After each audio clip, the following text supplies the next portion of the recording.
This is Randy Lyman. I am the pet uncle, and I am the host of WAG of the Tale, and I'm kicking off season 2 of WAG of the Tale today, right now. WAG of the Tale is one of many shows that are part of the Petscope TV, which is the first live streaming network all about pets and animals. We have a website at thepetscopetv.com where you can get the full schedule. There are shows every single day of the week. And you can watch us all live on Facebook at Facebook.com/thepetscope. You leave off the TV, Facebook.com/thepetscope. Hi, Sarah. Thanks for joining. So, welcome everyone to the kicking off season 2 of WAG of the Tale. I've got a couple of changes that I've made to the show that I wanted to tell everyone about. The first one, hi Diana, how are you? The first one is, oh, go ahead. Yeah, sorry, there was somebody stopping in a little cart and waiting for me to go here. Anyhow, the first change, which I've already alluded to, is I'm going to be doing WAG of the Tale in seasons now. Everything that I've done so far, I'm calling season 1, and season 2 starts today. The other change that's sort of related to that is, whereas I was doing sort of a different theme or topic every week on the show, now I'm going to be choosing a theme, maybe 2 themes for the entire season, and then each episode will cover various topics within that theme for the entire season. So the theme for season 2 is Home Sweet Home, where animals live, and that's why I'm kicking off the season with a visit to the Oakland Zoo, and we're going to talk more about zoos in a little while. The zoos are just one of many places that animals are found living in the world. There's among man-made creations, there's zoos, there's aquariums, there's sanctuaries, but I'm also going to be looking at zoos in sort of domestic and urban situations as well. We're going to be looking as well as in nature, so we're going to be looking at places that animals naturally live, their natural nests and caves where they live. We're going to be looking at sort of the new wave of cat and dog architecture that you can find increasingly in people's homes. We're going to be looking at animals in the urban jungle, the ones who you see crawling over fences and along telephone wires, and just sort of a wide range of topics ranging from the domestic to the worldwide and the international on the topic of where animals live. And along the way, I'll be doing episodes on pet holidays and animal awareness days.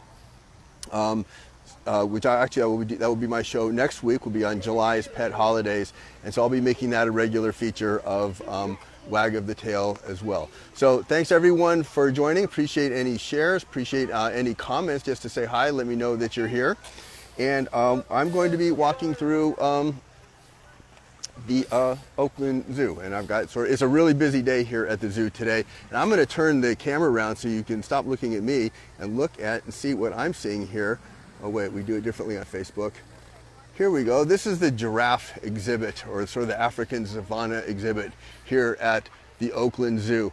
And there's some other, I don't know what those animals are, but I didn't look it up on the thing. But you can see there's 9 giraffes in here. There's some water. There's a number of birds. You can see looking around, there's the sort of sky tram that gives you sort of an aerial view of the zoo. I just did that. I contemplated broadcasting the show from up there, but wasn't getting quite as much very good reception. So here is the giraffe exhibit at the Oakland Zoo. I'm going to walk around a little bit as I talk here. A lot of people have very fond memories of their trips to the zoo as children.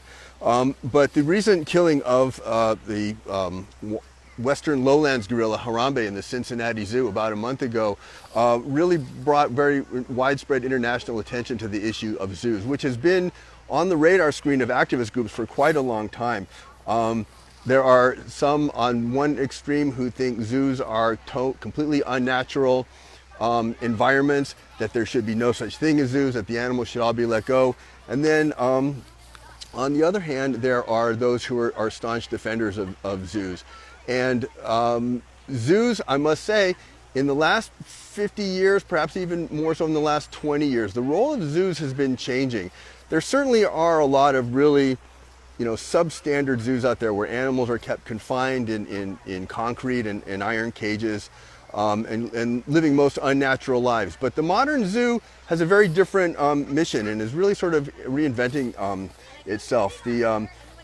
Partly as a result of the animal rights movement, but also growing awareness of things like climate change, habitat destruction, and the sort of new recognition of a dramatic rise of human-caused animal extinctions, what they're calling the sixth wave of mass extinctions on the planet Earth, has really given just impetus to the whole zoo industry itself, as well as the critics who are really taking a look at what zoos mean in the modern age. One might ask, what makes a good zoo? Well, as I've suggested to some people, there actually is no such thing. But some take less of a, you might call less of an animal rights perspective and more of an animal welfare perspective by recognizing that, well, as long as animals are in zoos, and fact is, you know, the kids here, I see just the delight on their faces as they get to see these animals.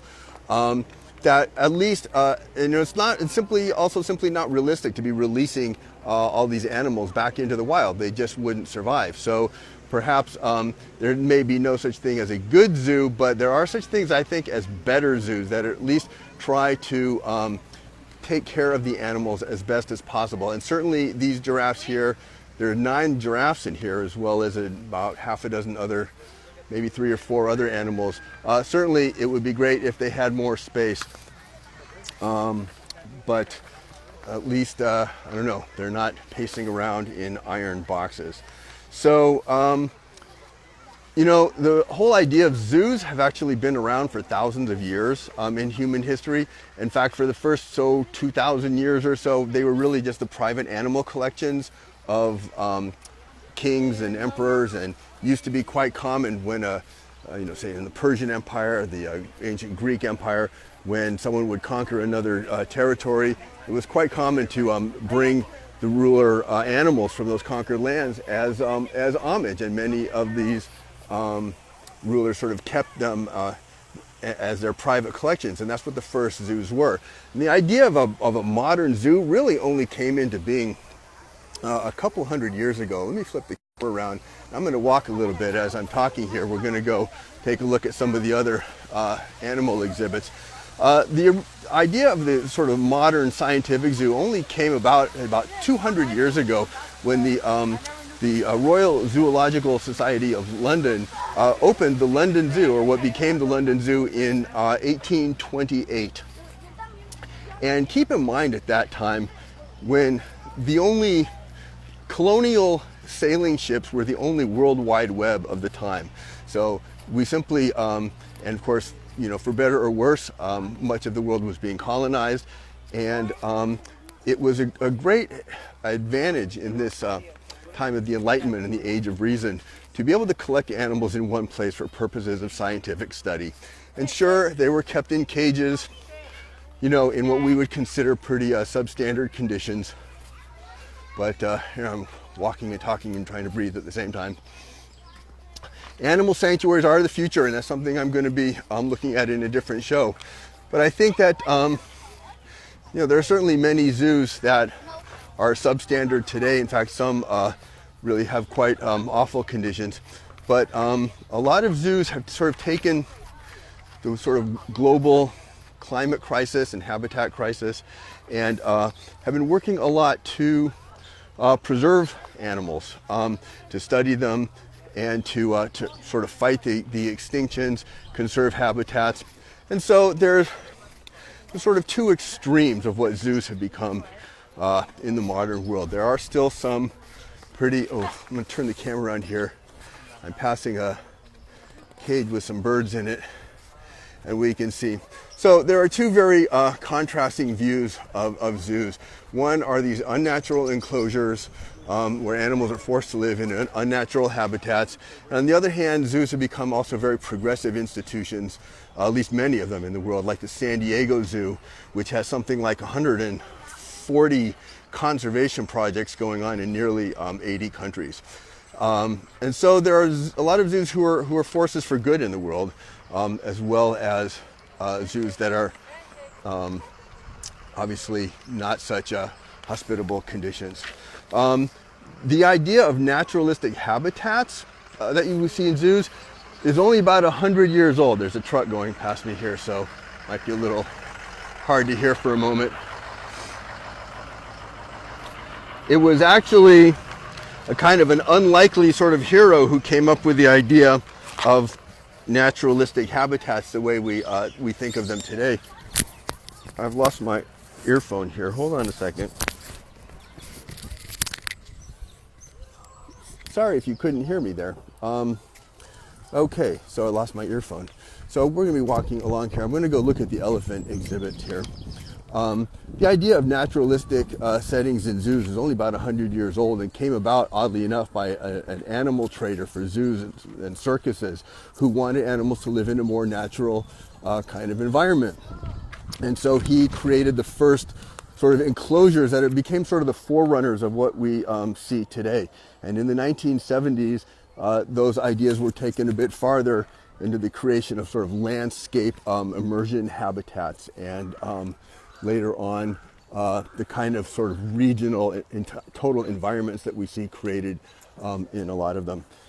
So we're coming up here on the elephant exhibit, and you can see, or you will in a moment, the elephants appear to be in good health, but take a look here, the sort of habitat that they're living in.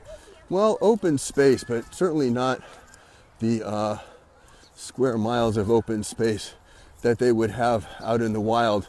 And of course, a group like In Defense of Animals and some others have taken some really so critical looks, and every year that they issue a list of the 10 worst zoos in the world for elephants. And there have been a number of American zoos on that list for a long time, with some often deplorable conditions in some of these zoos. And you can see what the situation here is at the Oakland Zoo. You know, the Oakland Zoo, these are not these animals' natural habitats, but this is the natural habitat of the East Bay Hills where the zoo is located.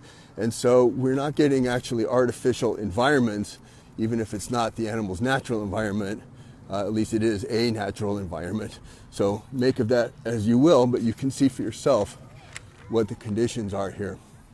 And there's a range of, hey Edward, how are you? Thank you for joining. There's a range of views on what people, whether you should visit zoos or not. Now certainly some groups would criticize me even for being here at all. Some say you should not be supporting zoos with our money, we should not be going. I'm going to turn around here and look at the zebras now. That we should not be supporting zoos at all. On the other hand, there are some organizations that sort of distinguish between zoos that take care of their animals and zoos that are technically not zoos, but like roadside attractions, where animals really are mistreated, kept in tiny confinement, so that they recognize that there's a range of zoos, and we can support the ones that do well and try to change the ones that don't.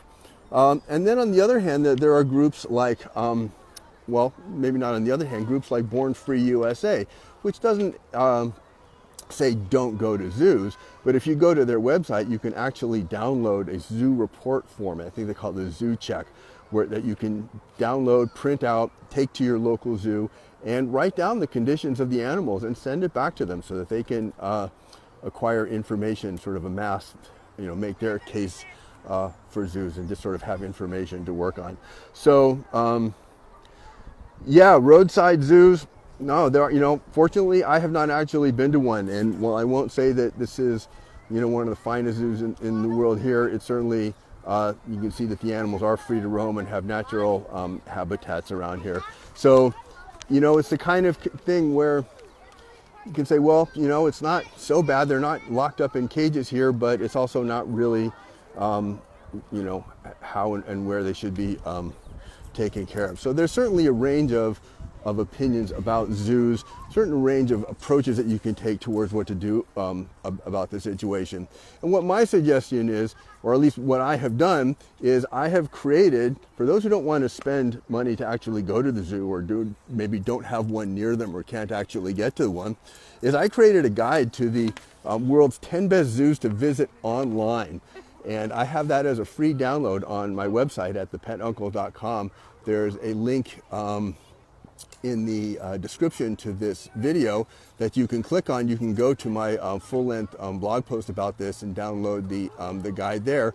But I thought, well, if you don't necessarily know how you feel about zoos, you don't want to spend the money, or maybe you're just not able to go to one because it's too far away, you can certainly visit them all online. And I did an extensive survey of sort of zoos online presence to see who really had the best online experience, the most number of videos, the most information, a range of social media. Some had apps. The San Diego Zoo is particularly good. The London Zoo is another one that's certainly worth visiting online. And I think I have about, 10, actually it winds up to being more like 15 or 16 zoos that are listed in the guide that you can visit online. So I think to just sort of wrap up the episode, I wanted to point out, I, for one, I remember going to the zoo as a kid. It was always a wonderful experience. It was great to see the animals. And sure, there were times when I recognized, oh, look how sad that gorilla is. He's just, in a cage with a concrete floor and iron bars and maybe a single branch. And he obviously just didn't look happy. But at the same time, I loved going to the zoo as a kid. Now I come back as a grown-up who studied the issues, and it's not such a simple thing. A trip to the zoo just isn't really the same experience that it was. And this is a very important issue. I mean, there are hundreds of thousands of animals in zoos worldwide. Some 700 million people a year visit the zoos worldwide. And it's, if we are, as pet lovers, as animal lovers, as people who care about animals in general, I think it's a worthwhile issue to just sort of become more informed about. Visit your local zoo, see what the conditions are there. Take a look at the zoos online, or next time you go on vacation to a city with a zoo, spend some time checking out the zoo. Some are quite good and are among the top destinations in the world, like places like the San Diego Zoo, the London Zoo, as are two that I've mentioned, but also there are zoos throughout Australia. In fact, Australia has something like 90 zoos, if you can believe it. Only a fairly small population compared to a place like the United States, but probably as many zoos as the United States. There are about 90 within Australia. So there are zoos everywhere. The Berlin Zoo, the Schönbrunn Zoo in Vienna are also world famous zoos. So I suggest checking it out. Learn a little bit more. This is an important issue. When after Harambe, the gorilla, was killed in the Cincinnati Zoo, obviously not just the public had a lot to say. Have I heard of the Performing Annual Welfare Society? I think I have heard of it. I don't know anything about it, but it's certainly worth at least finding out more about. I will look into that. But I was saying, when the Harambe, after the killing of Harambe at the Cincinnati Zoo, obviously people all over the world weighed in, including animal experts, and the world-renowned primatologist Jane Goodall herself weighed in on it. And while she sort of concluded at the end that the killing of the gorilla was justified, she also remarked that as long as there are animals or situations like zoos where humans and animals are kept in close proximity to each other, that there's going to be accidents, that things like this are going to keep happening. And in fact, they happen quite a lot. Elephant sanctuaries, that's where they need. Elephants are social animals. They need to be around their groups. They need very large areas to roam. And obviously the situation that you're seeing behind me is clearly pretty far from ideal. On the other hand, you can take a zoo like the Prague Zoo. The Prague Zoo, and keep in mind, it snows there. It gets cold. It's not a natural place for elephants to live naturally. And yet Prague has kept elephants in its zoo for 80 years. And in fact, just a couple years ago, they just opened up their third and largest ever elephant. It's hardly an exhibit. It's called Valley of the Elephants, where it's just a huge area where they have like half a kilometer worth of trails that they can wander around, and just huge open spaces. And sure, it's not like being in the natural wilds, but they certainly are not enclosed anywhere, have plenty of room to roam. So the Prague Zoo, when it comes to elephants, you know, maybe there's no such thing as a good zoo, but the Prague Zoo has certainly been a better zoo. They've certainly worked for the welfare of their animals to make life as pleasant as possible, and at the same time fulfill their mission as an educational institution and one that engages in animal conservation and so on.